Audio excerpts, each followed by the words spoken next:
你带着一种傲慢的确定性过着你的日子，就像一个相信自己与宇宙签署了一份不可破坏的永恒合同的人，无视你自己存在的脆弱性。你在上班路上对缓慢的交通感到深深的愤怒，因为毫无价值的骄傲而推迟那个至关重要的道歉，并不断地等待完美的时刻来最终开始过你梦想的生活。但是你有没有停下来考虑过社会如此努力向你隐瞒的残酷真相？时钟不仅仅是在向前走，它正在对你进行无情的倒计时。你不是踩在坚实的土地上，而是悬在一个深渊之上，而绳索在你犹豫不决的浪费的每一秒钟都在磨损。你感觉到的痛苦，这种低水平的焦虑，来自于像拥有无限时间一样生活，而实际上你的沙子正在耗尽。我完全知道这种感觉是怎样的，因为这是现代人类状况的默认状态。你像一个梦游者一样走过你自己的存在，你存在于自动驾驶仪上，不断地为一个尚未发生的未来感到焦虑，或者被一个不再存在的过去的重担锁住，但你从未真正的在这里。你感觉到在你的目标应该在的地方有一个深深的空虚，一种与现实的脱节，导致日子混合成没有意义的几周。这是一个悲剧的悖论。你害怕死亡，但同时你害怕真正的活着，被困在一个平庸的灰色地带。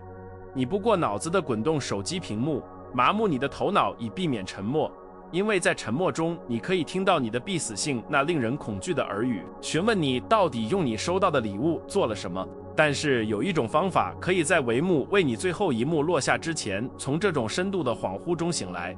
这个视频不是为了用甜蜜的谎言安慰你，它在这里是为了震撼你的灵魂，并传递智者们构想出的最强大的清晰度工具。今天我们不会哀悼死亡，我们将使用它作为燃料。我将引导你通过恰好5个变革性的仪式，5个觉醒阶段，这将粉碎持久性的幻觉，并用一种无法控制的紧迫感来代替你的昏睡去生活。在我们开始这次攀登之前，我邀请你现在就订阅频道，并在下面评论你正在观看的城市和国家。让我们看看我们的觉醒者军团是从哪里站起来的，并在这里确立我们连接的第一步。你慢性昏睡的解决方案不是更多的时间，也不是一个新的生产力应用程序，而是采用最古老和最强大的心灵技术，记住死亡。许多人在这个拉丁术语面前本能的退缩，错误地将其翻译为对终结的病态痴迷，一片笼罩在生活乐趣上的黑影。但我在这里为你提供一副新的镜片，不要把记住死亡看作是坟墓的提醒，而要看作是清晰度的终极过滤器。当你发自内心地接受你的时间是稀缺和有限的时候，所有那些多余的东西瞬间就会蒸发。别人的意见失去了压倒性的重量，对失败的恐惧变得无关紧要，干扰失去了诱人的光泽，剩下的只是本质，纯净而晶莹。这种哲学不是关于死亡，矛盾的是，它是实现最大强度生活和不可动摇目标的唯一可行策略。把记住死亡理解为一个用于你的意识的操作系统，它一次性地消除了拖延和平庸的病毒。不朽的幻觉是允许你将梦想推迟到某一天的东西，但你需要明白，某一天只是永远不得一个舒适的代码。通过安装这种心态，你将瘫痪的恐惧转化为一种电力的和充满活力的紧迫感。这不涉及生活在持续的恐慌中，而是涉及在日常选择面前培养一种战略性的坚定。当你以此知道合同可能随时被终止时，每一杯咖啡都变得更美味，每一次对话都变成一个神圣的事件，每一个行动都以一个没有子弹可以浪费的人的精确度来执行。这是从时间的受害者到时间战略家的根本转变。你不再是一个被动的乘客，而是掌管一切，由你自己有限性的明亮光芒引导。这种智慧不是在现代自助博客中锻造的，而是在帝国的火焰中和历史上最有权势的人的头脑中锻造的。罗马皇帝马可·奥勒留，他那个时代世界上最有权势的人，被无限的诱惑和持续的危险包围，在他的私人沉思录中为自己写下了必须成为你咒语的一句话：你现在就可以离开生活，让这决定你做什么、说什么和想什么。注意这些话的严重性和直接实用性，他不使用死亡来让自己沮丧，而是作为一个道德和实践的指南针来导航日常的混乱。如果这是你的最后1个小时，你会在互联网上争论吗？你会反复思考5年前的一次冒犯吗？古人的权威教导我们，记住死亡是构建生活的唯一诚实方式，确保当帷幕最终落下时，没有遗憾，只有对一场演得很好的戏的满足感。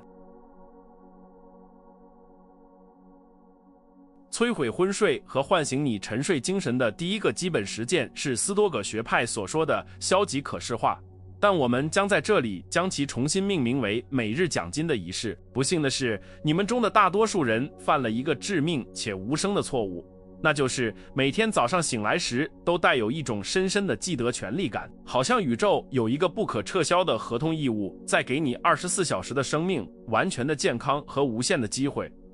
你睁开眼睛，你的头脑没有惊叹，而是立即被一股琐碎的抱怨、对天气的卑鄙担忧或对一天任务的焦虑所淹没，完全无视了仅仅被允许再次有意识这一统计学和生物学的奇迹。这种无意识的傲慢，这种假设这一天在法律上属于你的预设，是你慢性不快乐和缺乏爆发性动力的隐藏根源。因为那些相信明天是有保证的人，永远不会费心去榨取今天的生命之夜。第一个仪式要求你在你的意识从睡眠中返回的确切描述，甚至在你的脚接触冰冷的地板之前就摧毁这种预设。你需要面对现实，成千上万的人昨晚带着今天的计划去睡觉，就像你一样，但没有醒来。对他们来说，以后从未到来。实施这个仪式的残酷困难在于我们的生物生存程序，它倾向于将非凡正常化，以节省精神能量，将充满活力的生命奇迹转化为灰暗和可预测的例行公事。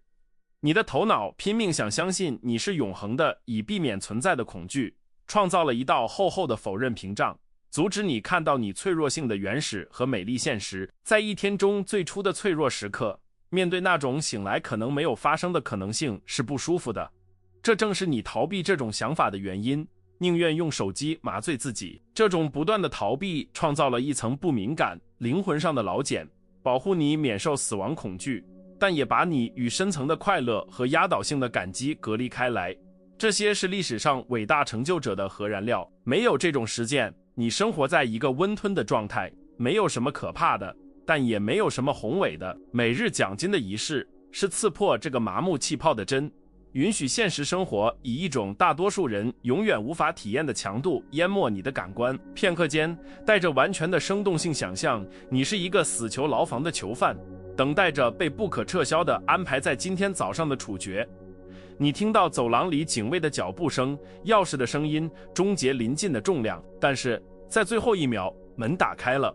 你收到了一个无法解释的赦免，额外的一天生命。这不在剧本里，一个对你有利的官僚错误。你会如何看待那一刻透过你牢房栅栏窗户射进来的第一缕阳光？那杯在监狱里供应的稀薄冷咖啡会有众神花蜜的味道，仅仅是充满肺部的空气就会是一场身体快乐的交响乐，因为你会发自内心的明白，这一切都是一个不配得到的礼物，一个你无权期待的非凡奖金。你连1秒钟都不会浪费在对温度或不适的恼火上，因为每一刻都是从死亡中偷来的，每一次呼吸都是对抗虚无的胜利。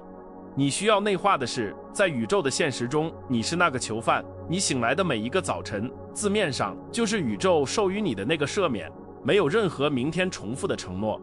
通过采用每日奖金的仪式，你重新编程你的大脑架构，以高振动频率状态开始新的一天。在这种状态下，感激不仅仅是一个可爱的想法，而是一种力量和无敌的身体感觉。这个练习很简单，但必须带着庄严的意图去做。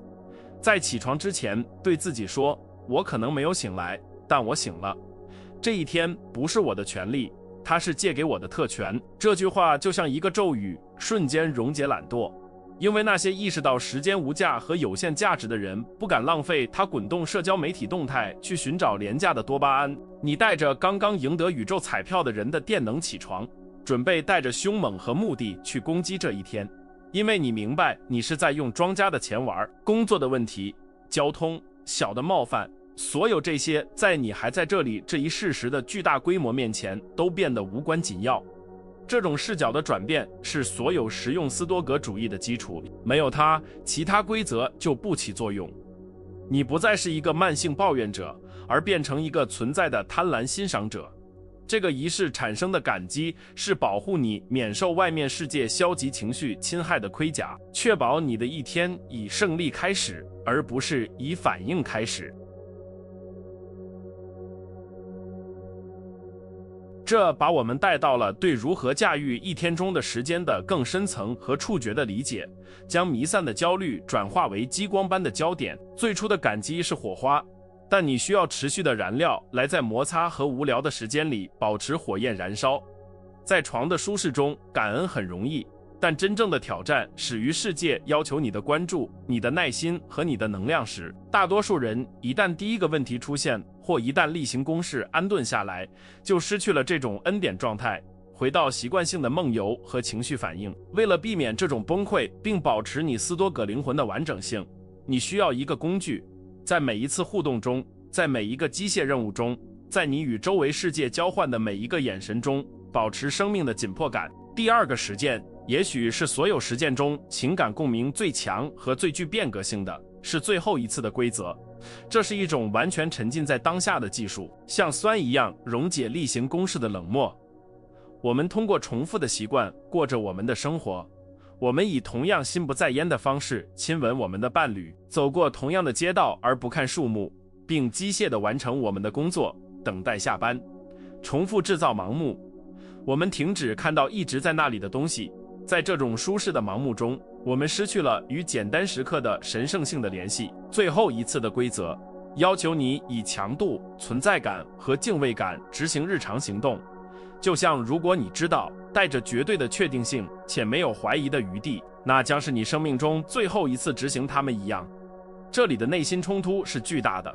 因为人类的头脑抵制这种持续的情感深度，带着如此大的效力去感受一切是令人精疲力竭的。承认事实上一切都会有最后一次，往往没有预先警告，是令人恐惧的。有最后一次你会把你的孩子抱在怀里，在他长得太大之前；有最后一次你会看到大海；有最后一次你会吃你最喜欢的食物。人类状况最悲剧的方面是，在绝大多数情况下，当它发生时，你不会知道这是最后一次，你只会在几年后意识到带着没有利用好那一刻的人的怀旧痛苦。我们的倾向是生活在草稿模式中，相信我们将有无限的机会做得更好，更专心地去爱，但这是剥夺我们当下卓越的诱人谎言。思考破碎的沙漏的比喻来可视化你的处境，想象你的生活是一个沙漏，上半部分包含剩余的时间之沙，被一块厚重的黑布覆盖，阻止你看到还剩多少时间。你看到沙子落在下半部分，你积累的过去，但对于是剩下几十年的沙子，还是仅仅几粒即将流逝的沙子，你完全无知。如果你知道通过一个神圣的法令，在结束之前只剩下3粒沙子，今天早上给你妻子的告别之吻会是什么样的？那不会是一个当你检查手表通知时的快速和心不在焉的接触，那会是一个你试图传达一生所有爱的吻。记住皮肤的质地、头发的气味，他眼中的光芒，试图冻结时间。我是通过观察一个因退行性疾病逐渐失明的人的真实故事，创造了这个规则的。在完全黑暗前的几个月里，他没有绝望，而是开始用眼睛吞噬世界。他带着绝望的贪婪，将每一个日落、每一个朋友的脸、每一种充满活力的颜色刻在他的记忆中，因为他知道期限快到了。后来，在他已经失明后，他告诉我，我从未看过这么多，从未看得如此清晰，就像我知道我很快将什么都看不见时那样。你还能看见，还能走路，还能爱，正在浪费这些珍贵的礼物，因为你傲慢地假设它们是永恒的，像那个在黑暗前的人一样行动。不要等待失去才去珍惜拥有。这一点的结论是你的关系质量和工作卓越性的彻底转变。通过应用最后一次的规则，你成为任何房间里最在场的人，一个用灵魂而不仅仅是耳朵倾听的人。平庸无法在这种意向性水平下生存。你不再仅仅为了做而做事，而是开始将艺术和神圣的意义注入每一个手势，变得对无聊免疫。但是带着强度活在当下，并不意味着无视你生活的战略方向。相反，它需要一个不可动摇的道德指南针来做出定义你命运的重大决定。这把我们带到了第3个实践——临终床榻测试。这是将本质与社会噪音和虚荣心分开的精神手术刀。通常，我们在艰难的选择面前，发现自己瘫痪了，被对他人的评判的恐惧，对失败的有毒羞耻感，或对遵循一条不能满足我们的安全道路的压力所消耗。我们花几个小时痛苦地思考邻居会怎么想，同事会怎么说，或者我们是否会因为尝试新事物而被嘲笑，允许第三方的意见支配我们唯一存在的剧本。这里的大障碍是我们的自我，它对外部验证上瘾，并在进化上被部落排斥所吓倒。我们被条件化去恐惧，被排斥甚于恐惧不快乐本身，这导致我们过着不属于我们的生活，戴着沉重的面具去取悦一群在内心深处并不关心我们的观众。让那些喊着保持在队形里和表现正常的外部声音安静下来是极其困难的，因为他们听起来像自我保护本能。然而，屈服于这种恐惧是保证在道路尽头产生苦涩和不可逆转的遗憾，那时没有更多的时间或精力来修正路线并活出你的真理。为了克服这一点，使用你临终床榻的强大心理投射，想象现在的你自己90岁，躺着，脆弱，在清醒的最后时刻，回顾今天，回顾你手中的决定。从那个明智和垂死的老人的角度来看，你现任老板的意见重要吗？互联网上一个陌生人的讽刺评论有什么分量吗？在死亡面前，所有的虚荣，所有受伤的骄傲和所有的社会恐惧都像烟雾一样消散，只留下什么是真实的和什么是懦弱的可见。记住史蒂夫·乔布斯，他说记住，他很快就会死，是做出人生重大选择的最重要工具，因为死亡是剥去现实的伟大平衡器。在命运面前，你已经是赤裸的，没有逻辑，理由不跟随你的心和你的直觉。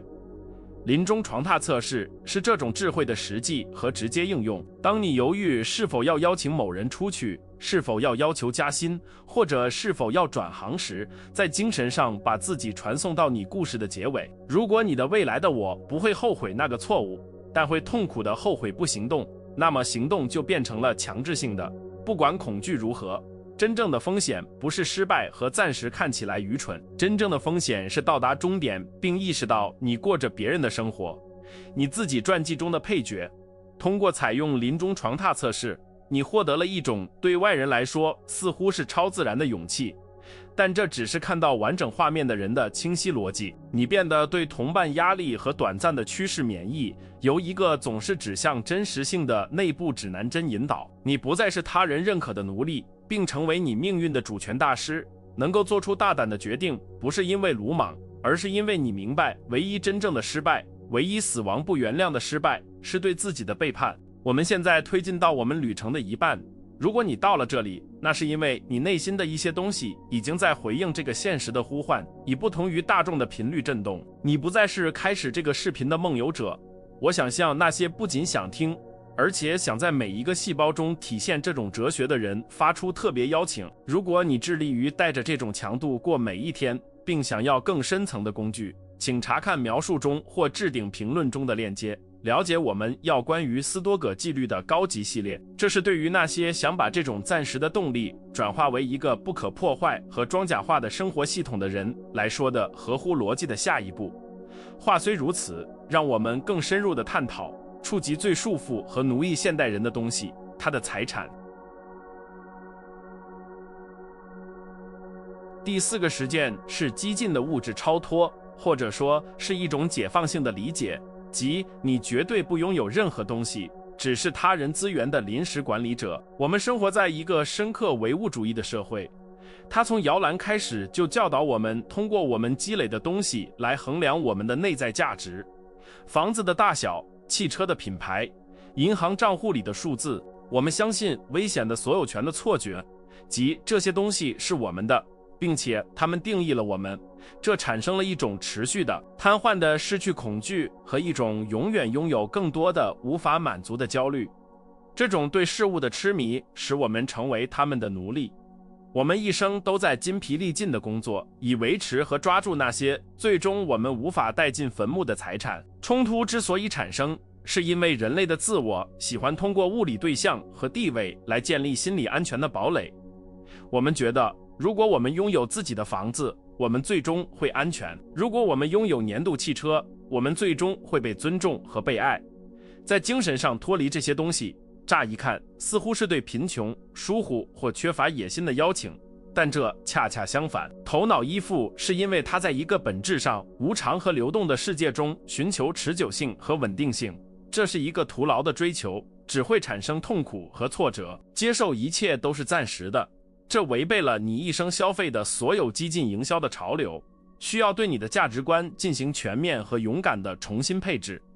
思考酒店客人的比喻来重组你与物质世界的关系。当你住在一家豪华酒店时，你享受柔软的床，使用毛绒浴袍，欣赏阳台上令人惊叹的景色，并享用迷你吧。你照顾房间，甚至可能保持它的整洁，但在任何时候，你都不会在退房时哭泣、踢打或绝望，大喊那个房间按权利是属于你的。你知道，从入住的那一刻起，就有水晶般的清晰度，那是一个临时的借用，一个有标记结束日期和时间的体验。残酷和解放的真相是，你的生活、你的身体、你的房子、你的钱，甚至你的家人，都像那个豪华酒店的房间。宇宙是酒店经理，他可以随时要求退房，没有预先警告，也没有谈判的可能。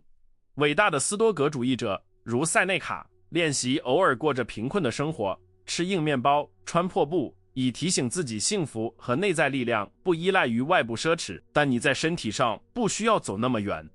你只需要改变你贴在你东西上的心理标签，把我的换成借来的。不要把你的车看作你不可剥夺的财产，而要看作是宇宙借给你一段不确定时间的有用工具。不要把你的旺盛健康看作是一种权利，而要看作是一种必须被照顾的慷慨借款。当你明白你是一个客人时，你会更好地照顾东西，因为你对使用心存感激。但当需要归还它们，或当它们坏了时，你不会绝望。失去的可怕痛苦消失了，取而代之的是对授予你的使用时间的平静和成熟的感激。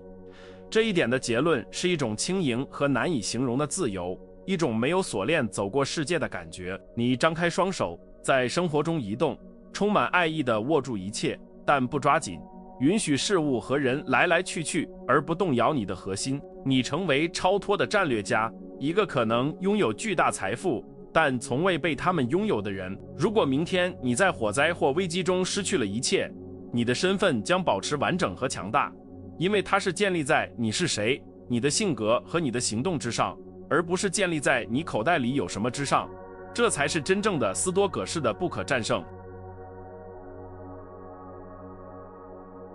最后，我们到了第5个实践，即结束每日循环，并为明天的重生准备。肥沃土壤的仪式，黄昏的复盘。大多数人在完全的精神疲惫状态下结束一天，在电视前昏倒或滚动手机，直到失去意识，把一天中所有未处理的情感垃圾带入睡眠。他们在没有反思、没有结束的情况下结束一天，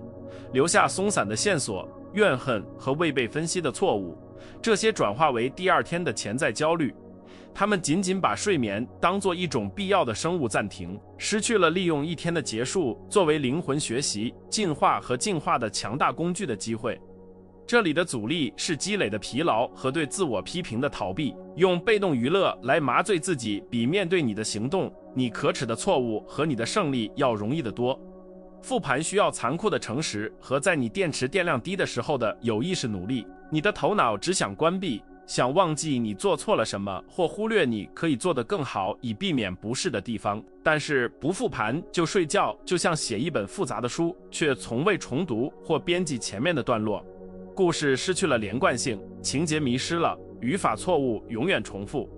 没有复盘，你注定明天重复同样的行为错误，被困在一个停滞的循环中。岁月流逝，但你没有进化。